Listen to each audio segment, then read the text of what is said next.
할렐루야. 민족의 명절 추석 귀한 날을 허락하신 주님께 감사를 드립니다. 오늘도 은혜의 보좌 앞에 모이시는 우리 성도 여러분, 월삭으로 또 한 달을 시작하는 우리 성도 여러분들께 하늘의 신령한 은혜와 능력이 충만하게 임재하시기를 축복합니다. 섬기시는 가정, 직장, 사업장, 또 이 한 달 내내 헐몬산에 이슬이 내린 같이 주의 축복이 가득하기를 축원합니다. 우리 그런 기대를 가지고 오늘 말씀 보도록 하겠습니다. 오늘부터 이사야를 묵상합니다. 오늘은 1절부터 17절 말씀을 같이 상고할 터인데 제목은 현실에 대한 계시입니다. 여러분들 모두 가운데, 우리 성도님들 가운데 계시의 정신이 밝혀지시기를, 배가 되기를 축복합니다.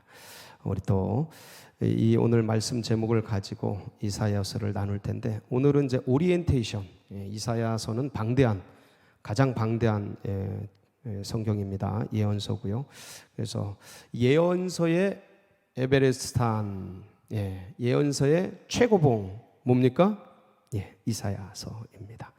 가장 폭넓은 예언을 당시로부터, 이사야 당시로부터 바벨론 포로, 예수 그리스도의 오심, 메시아가 도래하심, 그리고 그 어떤 그 메시아 세계의 그 수많은 것들까지 가장 많이 예언하고, 가장 폭넓게 예언하고, 분량적으로도 가장 많은 그런 이사야서입니다. 그래서 이사야서를 딱 다 읽고 묵상하면 나머지 것들은 그렇게 어렵지 않습니다. 왜냐하면 최고봉을 올라갔기 때문에 나머지 산들은 그냥 관광하면서 이렇게 관람하면서 갈 수 있을 정도로 그렇게 좋은 이사야서입니다.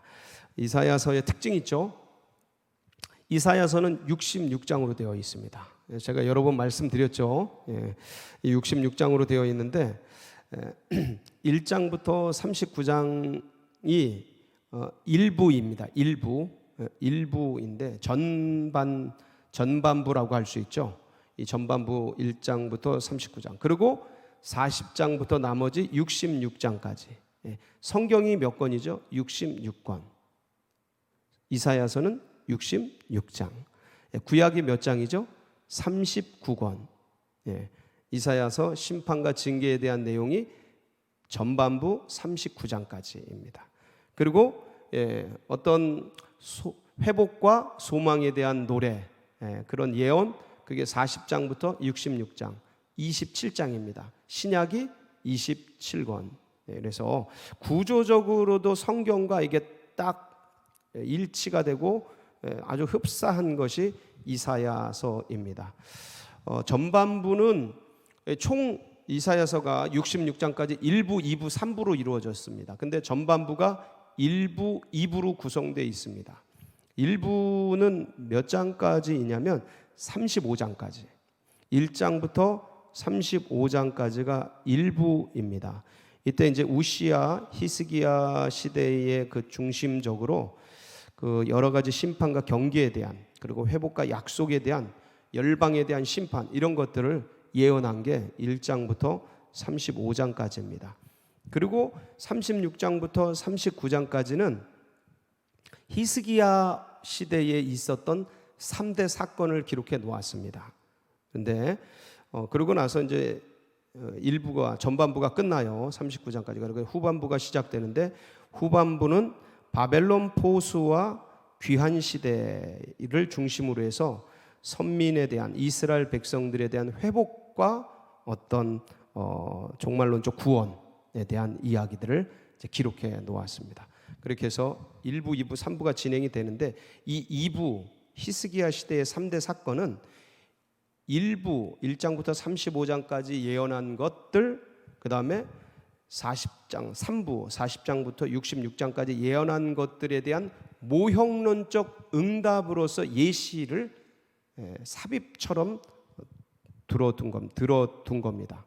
그래서 이 히스기야 시대의 3대 사건이 여기에 왜 기록이 되어 있는가? 그 히스기야의 구원, 그 다음에 발병, 회복, 치유, 이런 내용들이지 않습니까?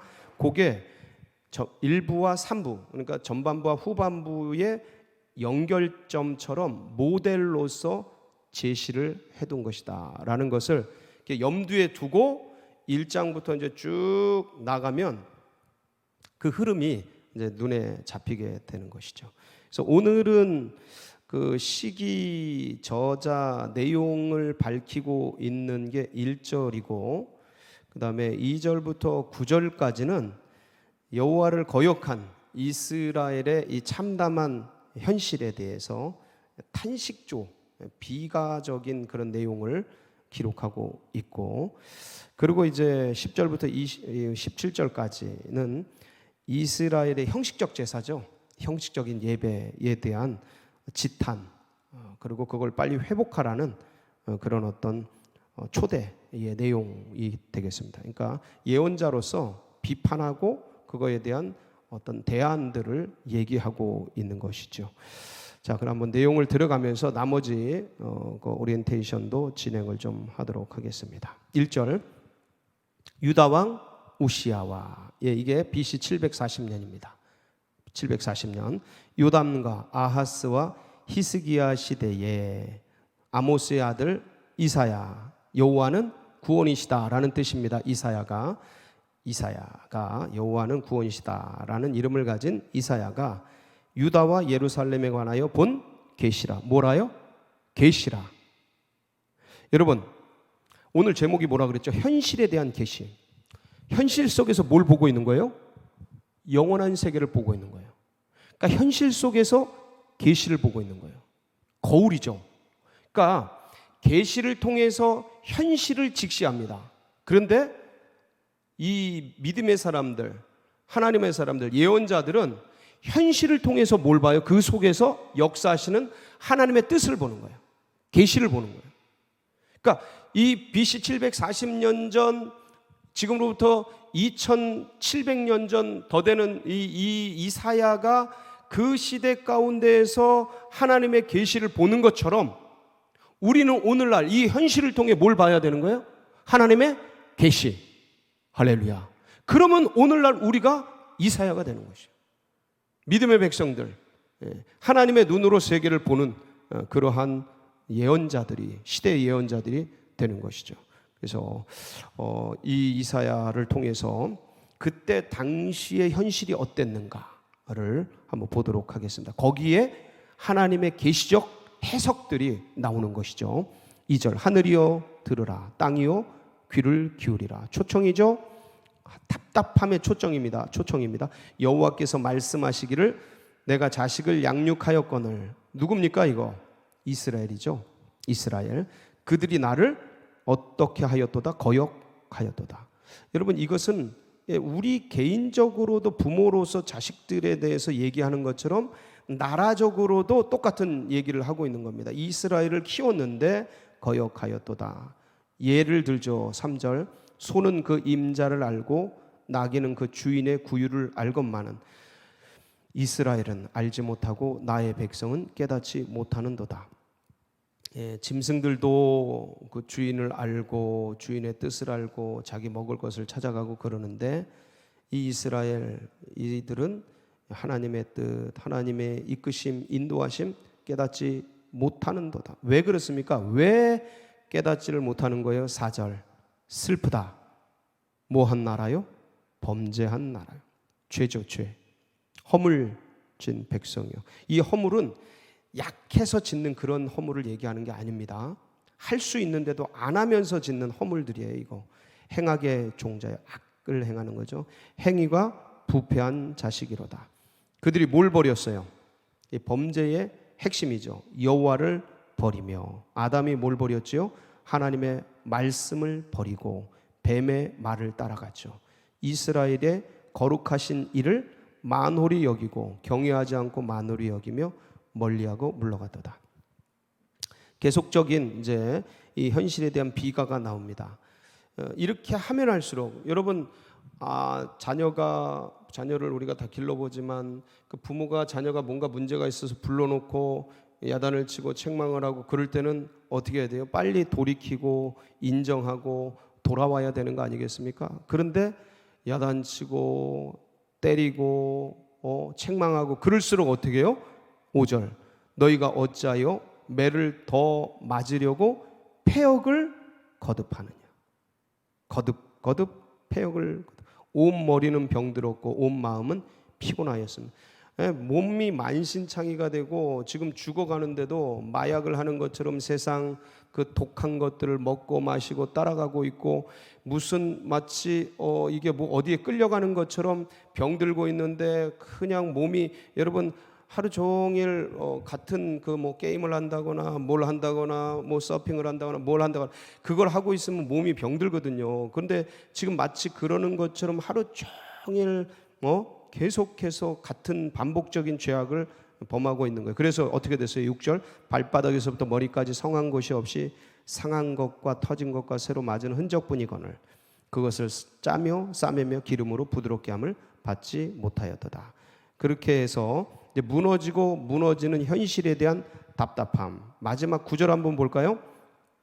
비가의 9절 만군의 여호와께서 우리를 위하여 생존자를 조금 남겨두지 아니하셨더라면 이게 뭡니까? 이게 렘넌트예요. 남은 자, 남겨둔 자, 남은 자, 이 시대의 생존자, 영적인 생존자, 바알에게 무릎 꿇지 아니한 자, 횃불 들고 싸울 기드온 300용사 같은 생존자 이들이죠. 우리가 소돔 같고 고모라 같았으리라. 그 남은 자를 이렇게 남겨두셔서 비참한 심판과 멸망을 면하게 하셨는데 참 하나님의 은혜이면서 비참한 현실이죠. 비참한 현실. 그래서 10절부터는 이제 근원적인 이 현실이 이렇게 된 거에 대한 근원적인 이유가 무엇인지를 밝히고 있습니다. 뭐라는 거예요? 제사의 부패, 타락, 문제. 그러니까 오늘날로 말하면 오늘날 현실을 보면서 이 세상이 일이 된 거는 교회의 예배의 부패, 타락, 변질이라고 말할 수 있는 것이죠. 그러니까 이러한 것들이 쌓이고 쌓이니까 하나님께서 손을 대시는 것처럼 이제 계속해서 여러 가지 천재지변과 코로나나 이런 여러 가지 재앙과 질병들이 이제 우리 속에 밀려오고 있는 이 시대입니다. 그러니 얼마나 답답합니까? 얼마나 안타깝습니까? 그래 이런 시대 속에서 드려지는 예배를 주님이 안 받으신다는 거예요. 안 받으신다. 어떻게 얘기하시냐면 14절 내 마음이 너희의 월삭과 정한 절기를 싫어하나니 그것이 내게 무거운 짐이라 내가 지기에 곤비하였느니라. 그래서 왜 그렇습니까? 15절 너희 손에 피가 가득함이라. 그러니까 이제 어떻게 해야 된다라는 거예요. 16절 너희가 씻어라 깨끗하게 하라 행실을 악한 행실을 버려라 그리고 선한 행실을 정의를 구하며 그 길로 돌아올지어다 하는 그 이사야의 간절한 염원을 담은 그런 말씀들이 1절부터 17절까지 진행이 됩니다. 사랑하는 성도 여러분, 오늘 이제 10월 달 첫날을 시작하면서 중추절을 이제 지냅니다. 이 나라 이 민족 여러 가지 참 좋은 그런 날이죠. 그럼에도 불구하고 흥황케 되어지고 부욕케 되는 이 때에 우리가 진짜 놓치지 말고 집중해야 될 것이 하나 있습니다. 그게 뭐예요? 하나님 앞에 나아가는 거예요. 하나님을 붙드는 거예요. 그러니까 현실에 흥황케 된 것 이런 것들 너머에 이 주님과의 관계를 놓치면은 이 흥황 속에 인생들이 빨려 들어가는 거예요. 바로 그 시대가 어느 시대였냐? 이사야 예언의 시대가 바로 가장 부유한 시대였어요. 북이스라엘은 르호보암 2세가 이제 통치하면서 가장 부유해진 시대. 그리고 국제관계 속에서 아수르도 연약해져 있고 애굽도 연약해져 있어서 이 남유다와 북이스라엘 모두가 흥황케 되고 사회적으로 경제적으로 아주 부유한 그런 때였어요. 그런데 윤리적으로 종교적으로 신앙적으로 이렇게 참담해지고 있는 이런 모습들을 이사야는 이제 책망하면서 예언을 하고 있습니다. 우리나라 가장 부유한 이 시대 아닙니까? 비록 코로나로 세계 전체가 어려움이 있지만 우리나라가 정말 역사 이래 정말 가장 부유한 때인데 신앙적으로 종교적으로 과연 어떤가를 돌아보면 이 말씀이 우리에게 시사해 주는 바가 아주 크지요. 그래서 부요한 현실, 흥황거리는 이 세계에 우리 마음을 뺏길 게 아니라 이 세계를 보는 또 다른 눈, 뭐요? 계시의 눈, 영의 눈. 그 눈을 열어서 주님의 말씀, 주님의 역사, 그 기이한 법을 봐야 할 줄 믿습니다. 그게 시편 119편 18절 19절에 이렇게 소개되고 있습니다. 같이 볼까요?